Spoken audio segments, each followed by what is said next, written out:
بسم اللہ الرحمن الرحیم۔ پیارے دوستو السلام علیکم۔ یہ واقعہ ہے حضرت بی بی فاطمہ رضی اللہ عنہا کے دوپٹے کا۔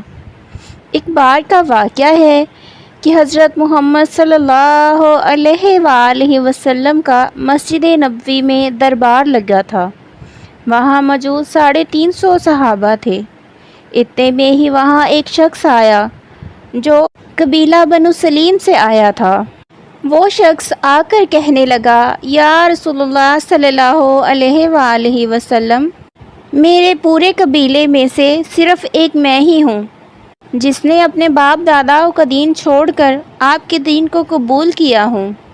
یہ بات سن کر ہمارے پیارے نبی سرکار دو عالم فرمانے لگے، اے شخص بتاؤ تمہیں کیا مدد چاہیے؟ وہ شخص کہنے لگا، جیسی ہی حالت میری آپ کو دکھ رہی ہے